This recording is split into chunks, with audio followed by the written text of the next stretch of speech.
Hello, and welcome to The Staffing Show, the only podcast that delivers tools, tips, and tactics from the staffing and recruiting industry's top executives and thought leaders. Today's podcast is brought to you by Staffing Referrals. At Staffing Referrals, we understand the challenges your agency faces every day. From finding high-quality candidates and clients to automating your recruitment process, our platform is designed to help you grow your agency faster. Imagine a world where your agency can automatically build your talent community, improve your recruiters' productivity, and automate manual processes, all the while improving the candidate experience. But don't just take our word for it. Here's what a few satisfied customers have to say. Our referral program boomed after partnering with Staffing Referrals. The technology allows us the tracking, communication, and reporting our traditional referral program desperately needed to unify and expand. Can't imagine our business without it. Are you ready to transform your staffing agency? Let's reduce your dependency on job boards, deliver the experience your candidates expect from a modern business, and turn your talent pool into a competitive advantage. Visit staffingreferrals.com and get ready to grow. Hello, everyone. Thank you for joining us for another episode of The Staffing Show. Today, I am super excited to be joined by Rich Smith, who is the co-founder and chief marketing officer at Atlas MedStaff. Rich, thanks so much for joining today. Super excited to have you on the show. You know, I love doing these things, so I'm happy to be here. Yeah, I think you probably have more experience than I do. I feel like you're out there on the internet doing it. So it's I love it. So today's talk, we're going to kind of jump into a few different things. We're going to talk about some technology, where the staffing industry is, where it's going. I also think, Rich, what you've done at Atlas and the brand that you built has really honed in on kind of building a human connection and building relationships. And you guys have done some amazing stuff from a marketing perspective. So I really want to touch on some of that. To kick things off, could you just tell me a little bit about how did you get into staffing? And then let's talk about who is Atlas MedStaff. Absolutely. So I just celebrated my 20th year in the staffing industry. Yeah. 20 years. It was back in July. Here's the nutshell story. 20 years ago, I was very happy working at a brokerage firm here locally that I was doing new accounts and we were selling IRAs, and I had tons of friends there, and I thought, I'm going to be here forever. Like this is something I really want to do. And through this weird turn of events, my 3-month-old daughter getting influenza A and taking her to the Children's Hospital ER and meeting a travel nurse for the first time. And then the guy who eventually started Medical Solutions, I worked for there at Ameritrade a year or two back, called me and said, "Hey, I'm doing this new thing called travel nurse staffing. Do you want to come do this? We have this new company called Medical Solutions." And I said, "Yeah, I just had this amazing interaction with the travel nurse," and it all lined up. And I started as a recruiter, then I was a client manager. And then after 8 years there, I had the opportunity to start Atlas, and now here we are. That's incredible. And what year did you start Atlas? I started Atlas in 2012.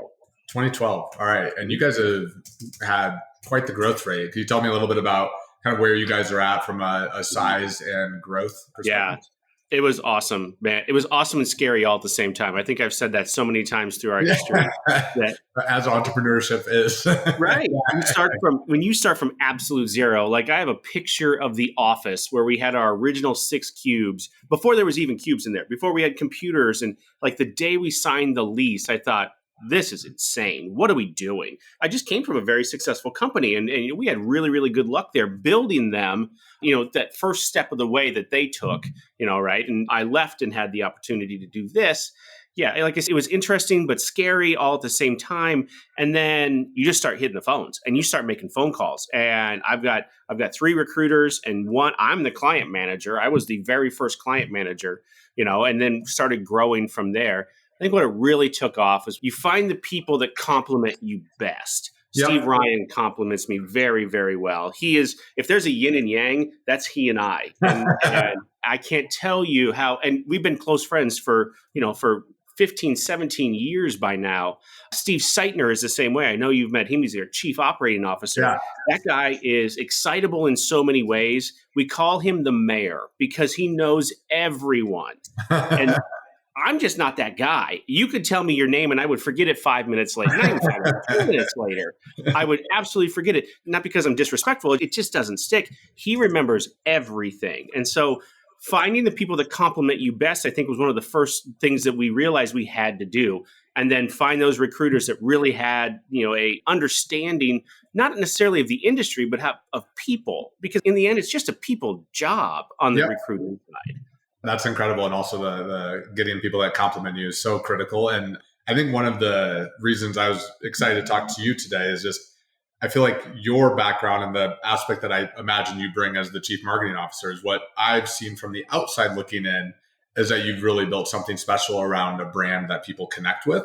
And I would just kind of love to know a little bit about what that strategy looks like and kind of how you've gotten to where you are today with the Atlas brand. I think I realized early on that brand loyalty is amazingly important, but you have to give them a reason to be loyal to your brand in the first place.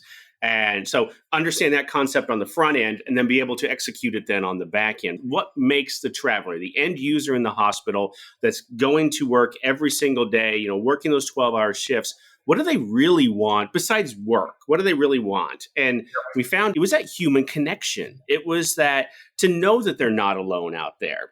Our industry pre-pandemic was tracking towards a very Amazon, Uber sort of, how can I get this done as quickly as possible on my phone and, and that type of thing, and just turn over as many placements as we possibly could. And we've said, wait a minute, there's a better way to do this. We can have those personal connections. We can make those connections, even if it is just on YouTube or through a podcast or through a short or through TikTok, little things like that, make those little personal connections.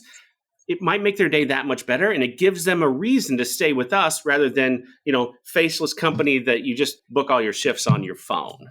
I think, which is interesting, you've leaned in on building the brand, building the human connection, but you've also leaned on technology where you're kind of balancing the two in a way that I think some agencies, it seems like they do one or the other. Can you just talk a little bit to that and how you've approached it? I think the first time I ever met you, I told you, I know just enough about technology to be dangerous. And that's absolutely true.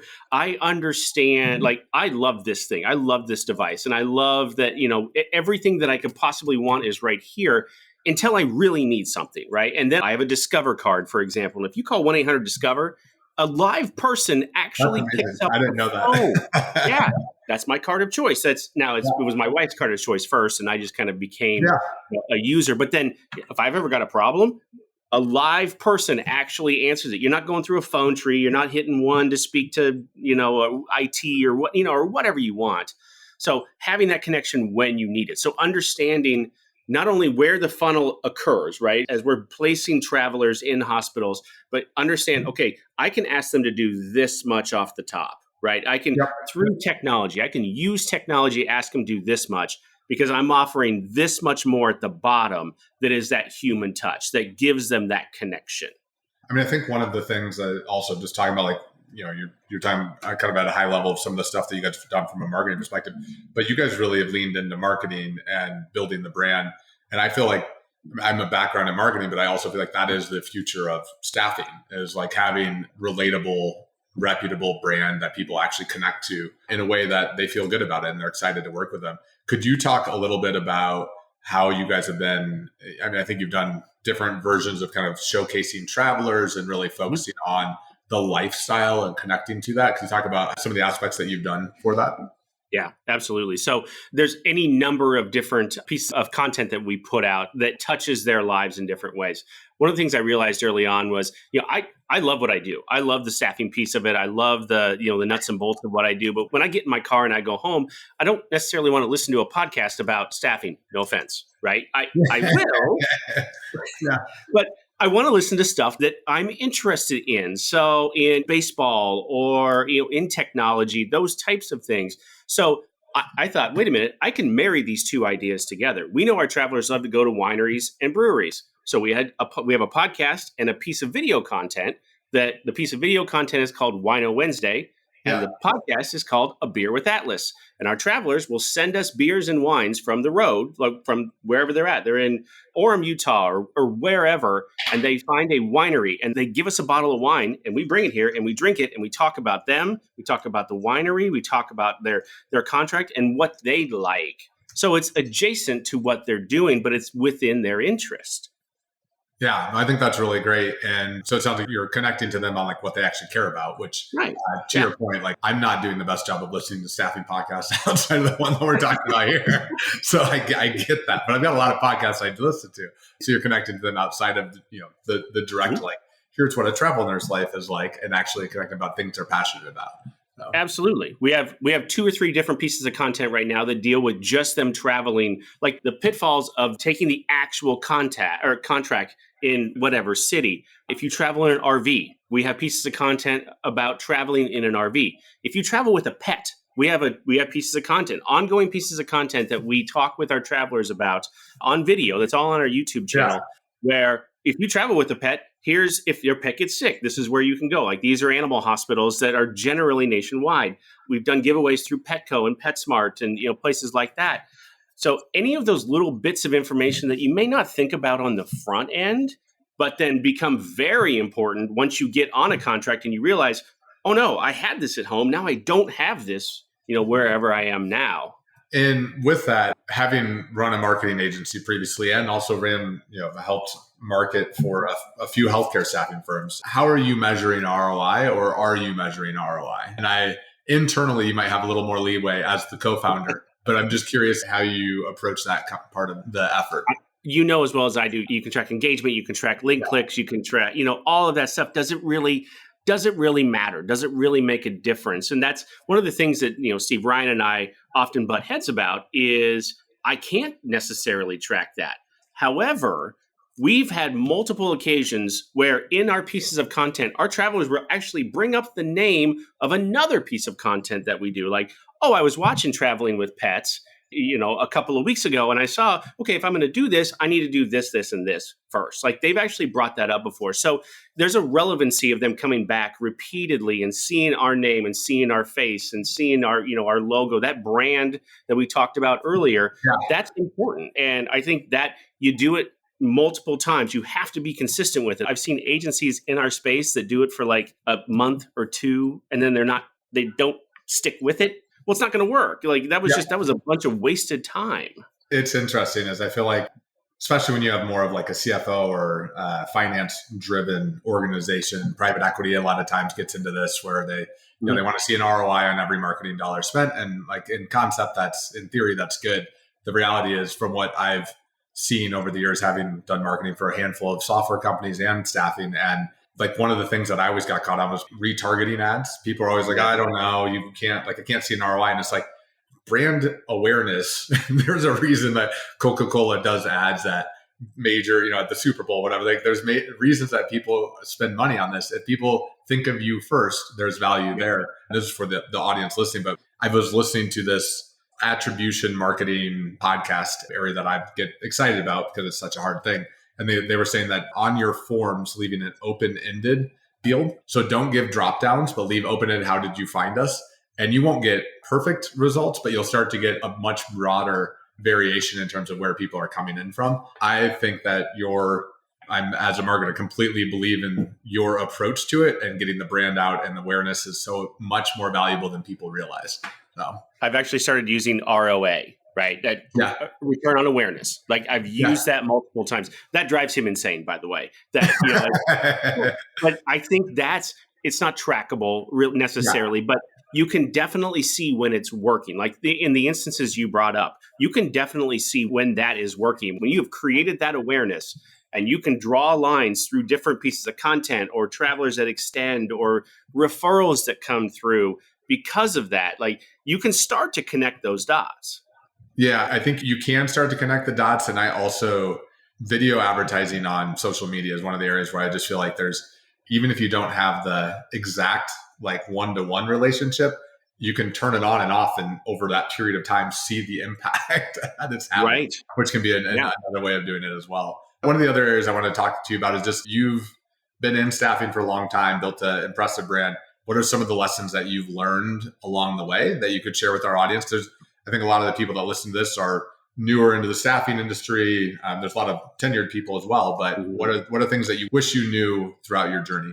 Oh boy. I think one of the biggest things for me to learn was I can't fall in love with what we're doing right now. I have to be okay with understanding that, okay, the attention right now is here. And I really enjoy where that's at right now. So right now, the attention right now, let's say 6 years ago, the attention was Facebook. And we got really, really good at like free Facebook marketing. We got really, really good at that.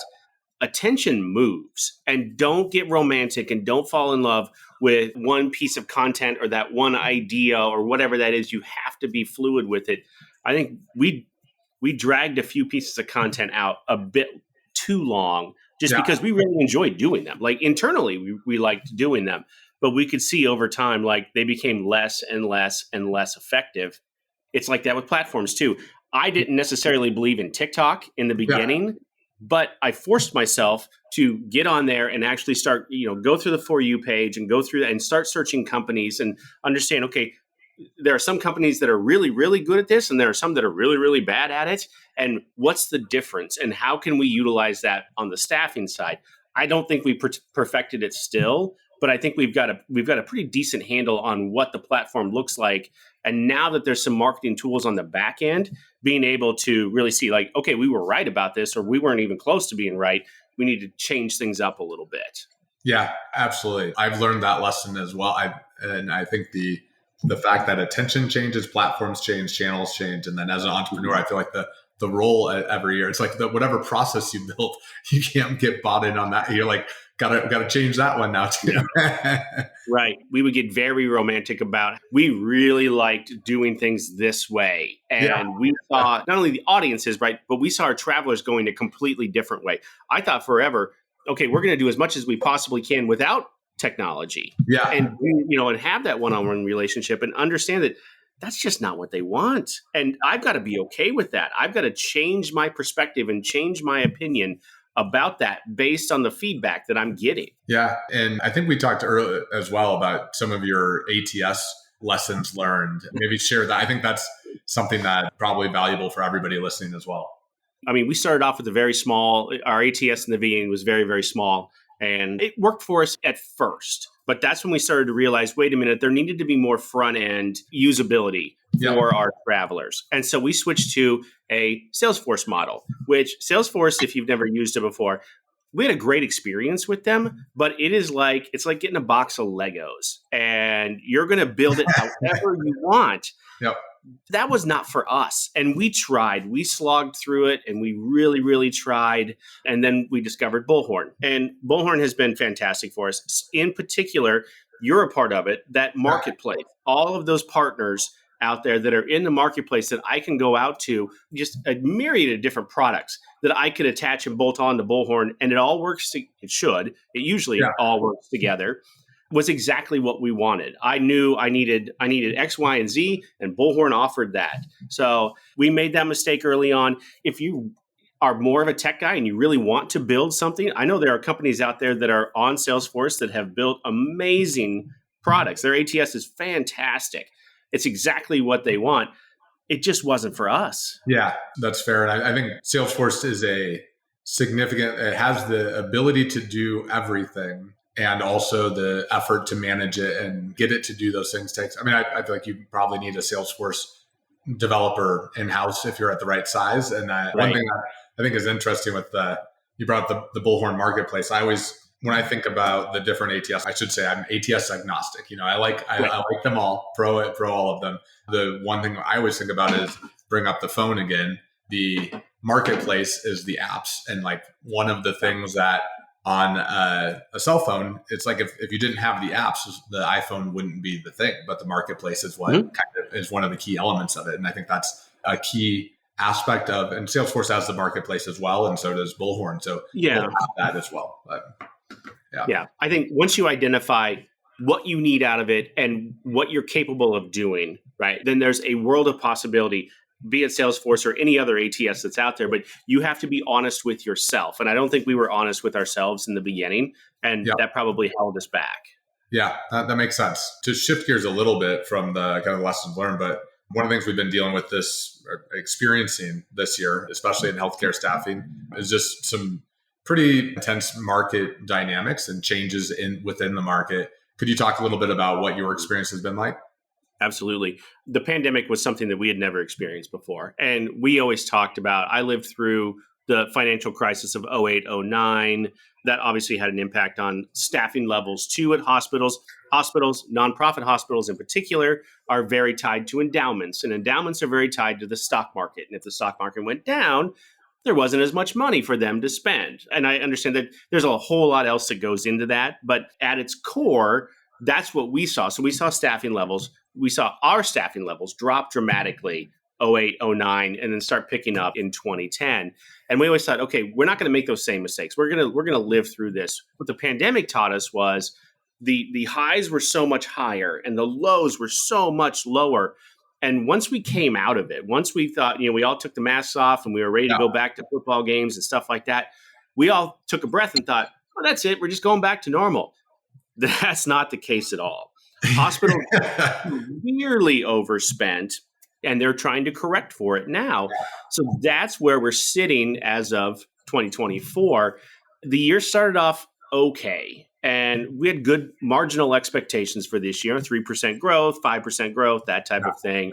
And then we started to see a decline. Bill rates started to go down, and job openings started to go down. And along with that, then you saw conversion rates from instead of just one submittal, it was taking you 4 submittals. And instead of just one interview, you were doing 3 interviews in order to get that placement. And it just progressively got harder and harder and harder. And it bottomed out somewhere around the summer-ish, June, July timeframe. About mid-July into where we are right now, we've seen a nice little increase. We've seen, like we talked about previously off camera, was there are indicators that we have on our end using our data that say, okay, if you do X, Y, and Z, if you do these 3 steps, you could generally get a placement out of this. That was out of whack. It was not happening that way. Unique submittals, for example, was one of the things that we tracked that we thought, okay, if you have those unique submittals, the more of those you have, the more placements you're going to get. That was absolutely not the case. That was just out the window. And we're starting to see that come back around now. We're starting to see hospitals that may have increase in COVID cases again. I'm sure you know someone who has the new variant, right? That the home tests aren't picking up. We've seen it a lot here in the Midwest too. The flu is starting because school's back in.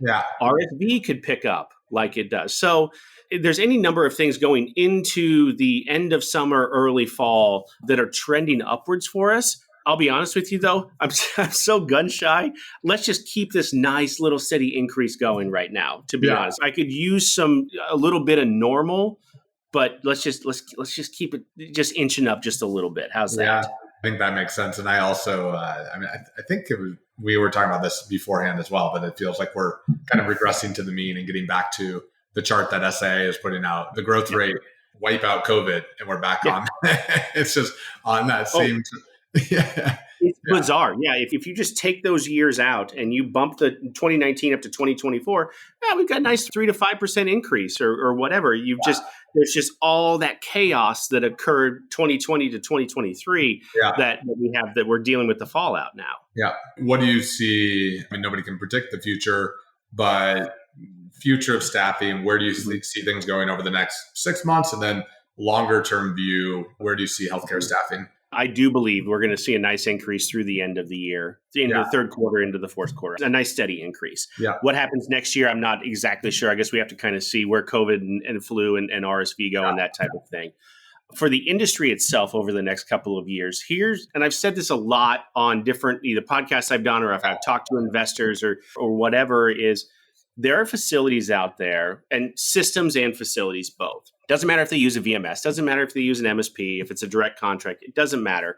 That before the pandemic said, I will never use contract staff for nursing or allied or even locums, whatever. We'll never use it. We're fine on it. We're fine without it or whatever.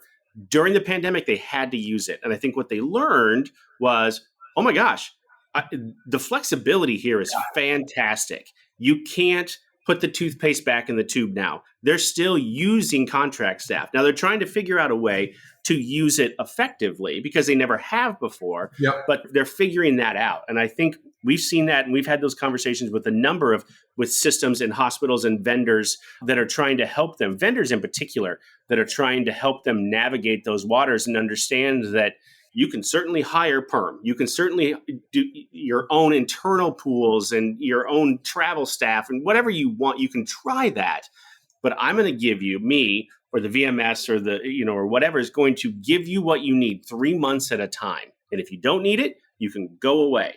They can go away. Yeah. Or maybe one unit needs them and the other doesn't, and vice versa. And as long as you understand and use it effectively, you can actually save your hospital or your system some money by doing that. So we're here to stay. We've been here to stay anyway. Yeah. It's been a growing industry for a long time. I think the volatility, and also a very volatile one. When somebody told me that I recently heard that the staffing industry is the tip of the tail of the dog. It's the absolute first in the recession and absolute first out.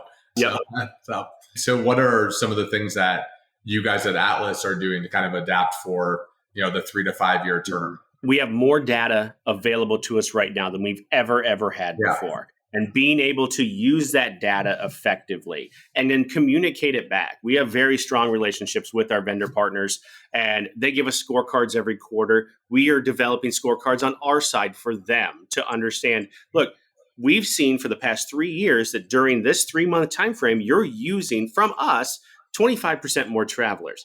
If I have a 6-month window to build to that, I could be that much more effective for you. Awesome. If I know that those are coming consistently. So you're trying to help forecast and predict and also be more of a partner, the solution provider.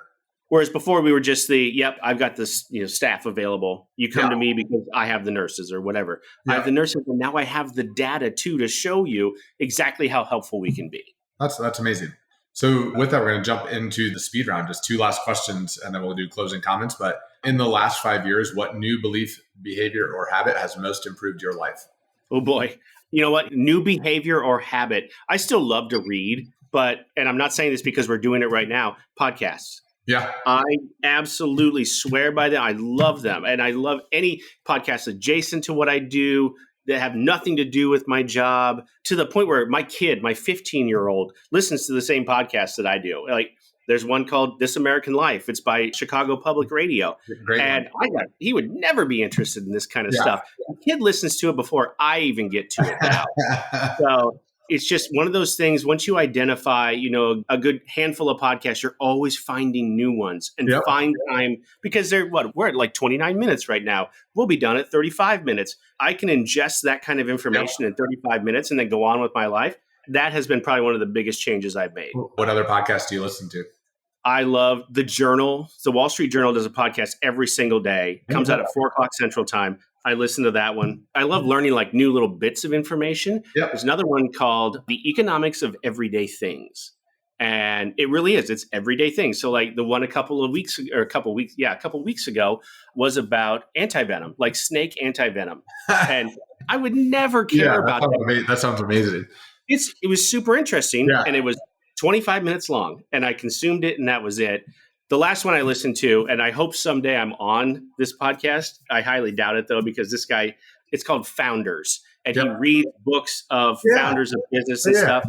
The dude's a genius, and I really, really enjoy listening to him. I could listen to that guy talk for hours and hours and hours. And I've learned such amazing things on there. Other founders, and I take little bits of their information and I bring it back here, and I try to utilize that every day. That's a great one. So I've also listened to that one. It's really good. And then last question I've got for you, still on the content train, but what books have you given most as a gift or have been most influential to you? The book that I will talk about over and over and over again, Jim Koch, the founder of Sam Adams, wrote a book about the early days of founding the Boston Beer Company. And I've read it probably 3 times. Oh, really? It is it's a short read. It's a fantastic read, though. Like, if there's one dude I could meet right now, if I could sit down and have a beer with one guy, it would be Jim Koch. Huh. And not only did he create an amazing beer, I love Boston Lager is a fantastic beer. There's similarities between how he started Boston Beer Company and how I started Atlas and wanted Atlas to look and feel and be. I think that's the one. I've given that book out as a gift multiple times. The second one I think is anybody should read. It's called Shoe Dog. It's the Phil Knight story. Yeah. So fantastic book. Awesome. Great insights. And any closing comments for the audience? Oh boy. If you're thinking about starting a staffing company, don't. It will give you the grayest of hair. I'm kidding. If anything's worth doing, right, it's worth doing right. There's a whole lot of, our industry is going through some shifting and some changing right now because the fish were jumping in the boat for a couple of years there. Yeah. So I think do your research, understand who you're working for, why you're working for them, and then, who they are at their core, and, see if you really do match with those people. Ask good questions, and your travel nursing career will be very successful. That recruiter is super important still too. You can't call them just like, you couldn't just bring up your next job like an Uber. That's not, your travel nursing career is not like buying diapers on Amazon. It's so much deeper than that. And so trust the ones that understand that there is some technology available, but at the same time, that human level, that human interaction is still super important too. Awesome. Well, Rich, I've really enjoyed having you on the show today. Thank you so much for joining. Thank you. I appreciate it. Thanks for listening to The Staffing Show. Don't forget to sign up for our newsletter at staffinghub.com to never miss an episode. Until next time.